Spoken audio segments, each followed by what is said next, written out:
peoples of the worldwide federated internet. What's good?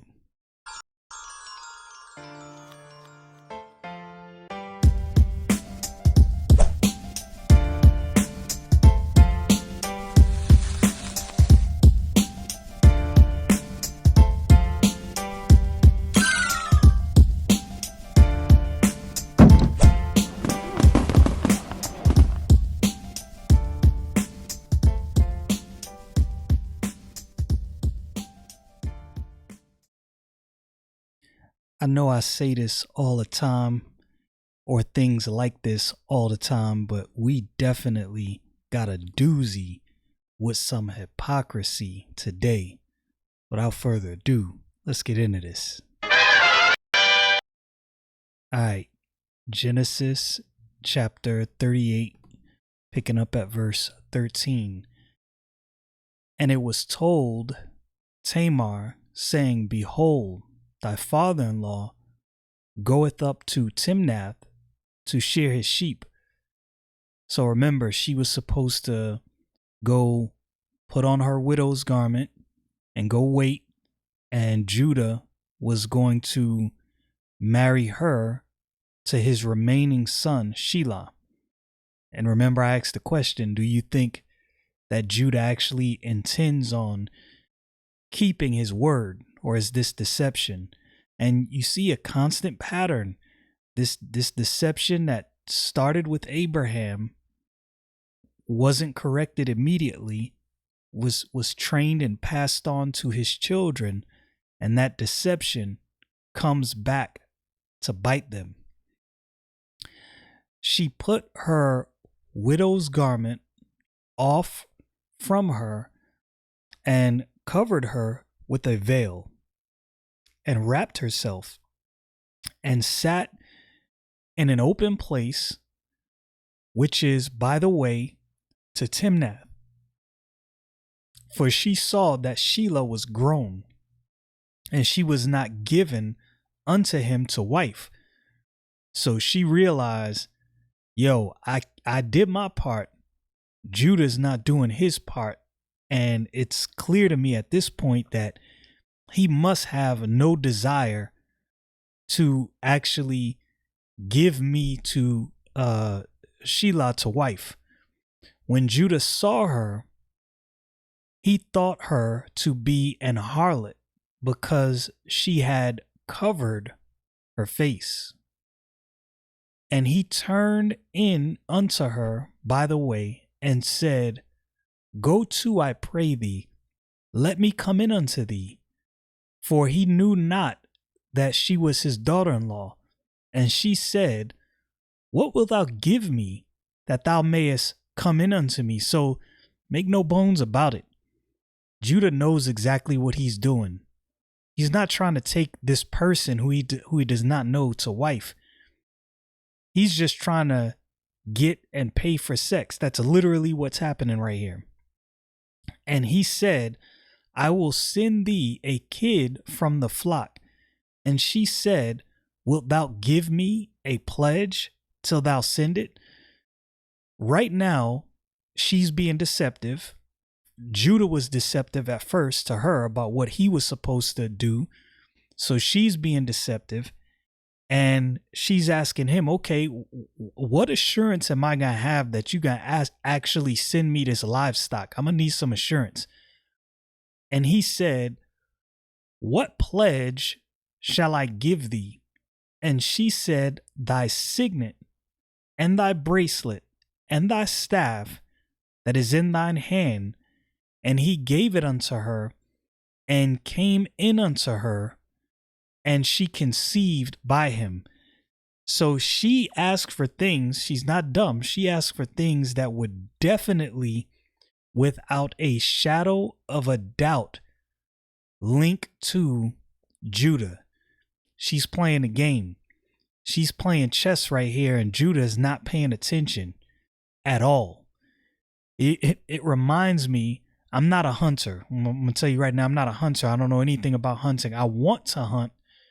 And Lord willing, one of these days I'll get the opportunity. But one of the things my friends who hunt always tell me is bucks during mating season, they are straight stupid. And I've literally seen it. I have seen male deer during mating season do the dumbest things. The dumbest things. Like, wow. Humans, we aren't too different. Human men, we are not too different when it comes to especially sexual immorality and sexual sin. Man, we can be some of the dumbest creatures on a planet, just doing things that make no sense whatsoever. And we definitely see that right here. All right, so she conceived in verse 19, and she arose and went away and laid by her veil, and laid by her veil from her, and put on the garment of her widowhood. So she changed back into her widow's garments. And Judah sent the kid by the hand of his friend the Adulamite. So Judah sent in his payment that he promised, and he's sending it by the hand of Hira to receive his pledge from the woman's hand, but he found her not. So they're looking for a harlot. They're looking for this random harlot. Hira can't find this harlot. So I know at this point he's like, what's going on? We got to pay up. Then he asked the men of the place, saying, where is the harlot that was openly by the wayside? And they said, there is no harlot in this place. They're like, yo, ain't no harlot over here. What are you talking about? We have never seen a harlot. We're from here and we have no idea what you're talking about. And he returned to Judah and said, I cannot find her. And also the men of the place said, there was no harlot in that place.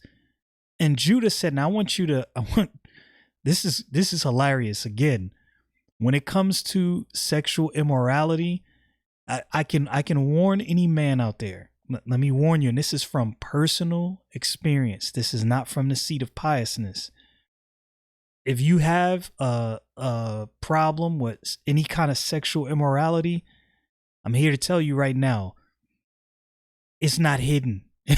Everybody knows. You're not as smart as you think you are at hiding this. You're doing something stupid. Trust me. Believe me when I tell you this. All right, let me get back to where I was. Where was I at? Verse 23. And Judah said, let her take it to her, lest we be shamed. Behold, I sent this kid, and thou hast not found her. He's worried about the shame of not paying up. Bro, what about the shame of the fact that you just laid with a harlot? This is not your wife. There's all kind of violations right here that you've done. And he's worried about being shamed by not paying up. Man, his priorities definitely were not in the right place. And again, I'm convinced that part of what was going on with Judah is his rebellion. You know, he had his own things going on. And the other part is the influence of his friend the Adulamite, I think. Even though the Bible doesn't explicitly say, I think that's what's going on. In verse 24, and it came to pass about 3 months after that it was told Judah, saying, Tamar, thy daughter-in-law, hath played the harlot, and also, behold, she is with child by whoredom. And Judah said, bring her forth, and let her be burnt. The hypocrisy. The hypocrisy. Judah has no idea that the harlot, air quotes, that he laid with is his daughter-in-law. That's like, wow. Like I told you, a lot of drama, a lot of scandalous things going on. But to add insult to injury, word gets back to him that his daughter-in-law played the harlot. This man that literally just laid with a harlot, not knowing it was his daughter-in-law, word gets back. hey, your daughter-in-law played the harlot. He wants to have her burned. Let that sink in. And she's with child, so he's ready to burn her with the child. Man, hypocrisy on level 3 billion. But this is what happens. I noticed this about myself. The moments in my Christian life where I was having my worst struggles, I was the biggest hypocrite at pointing out other people's faults. It's so ridiculous. Verse 25.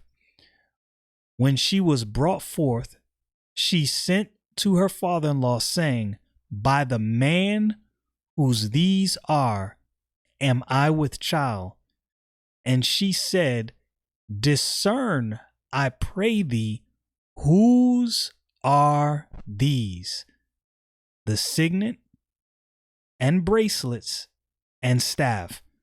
Now, I know at that moment, if I could go back in time and be a fly on a wall, I know the moment that Judah saw these things, man, he was tight. He was probably like, oh man, I messed up.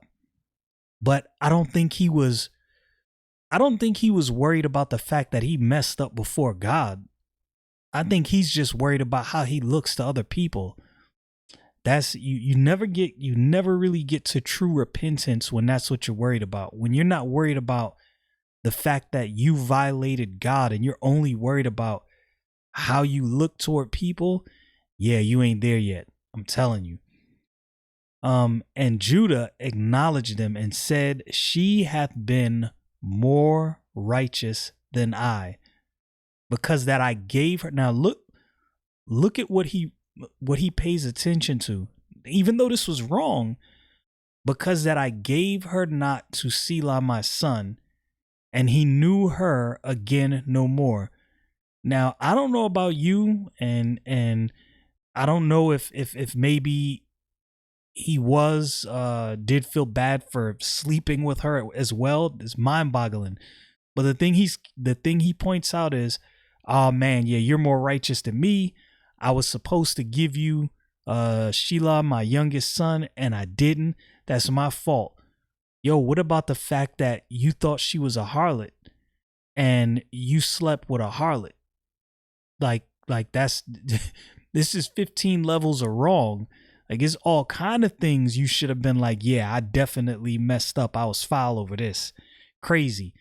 And it came to pass in the time of her travail that that behold, twins were in her womb.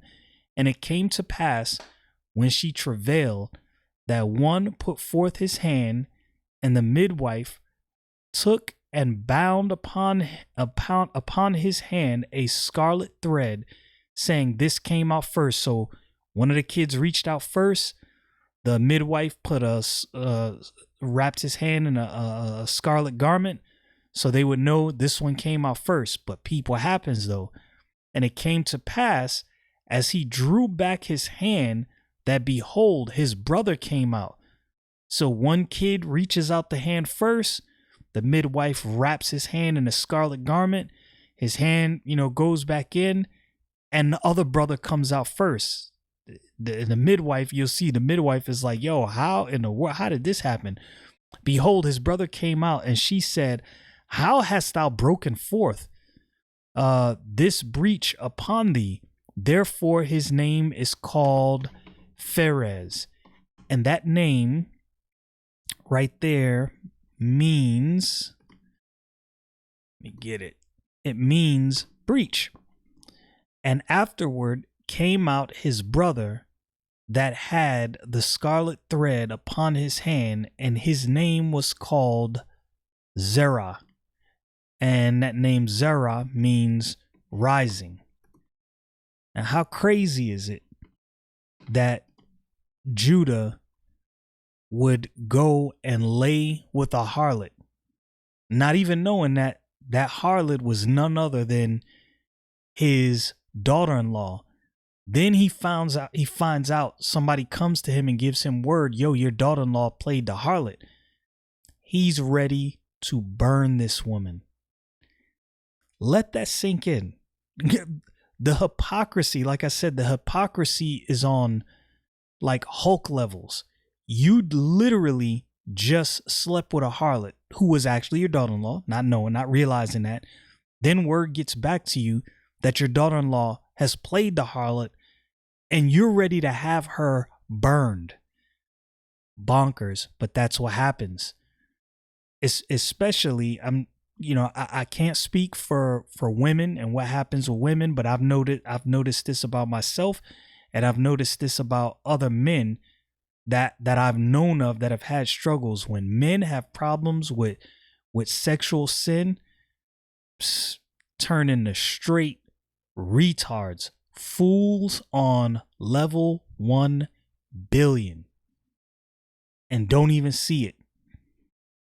Sin is a destroyer, especially these things. But the hypocrisy, this is one of the reasons why I'm very careful, especially lately, about how I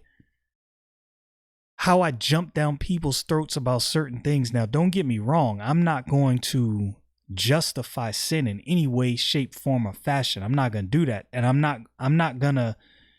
I have no problem calling sin what it is. But I also understand and realize I have to approach this situation humbly, understanding that, as the Bible says, I have to consider myself. But many times when we have issues, when we struggle with sin, we become the most judgmental people on the planet. This is what I notice. I notice the closer I get with God, the less prone I am to worry so much about what someone else is doing. I got enough worrying about myself. Again, that doesn't mean you can't call sin what it is. That doesn't mean that if you were in a conversation with someone, if you have a brother that's overtaken in a fault, that you can't say, hey, you need to clean this up. But the closer and the more you walk with God, I'm telling you, you don't really have time to worry about somebody else. Anyway, y'all know what it is. Stay frosty, people.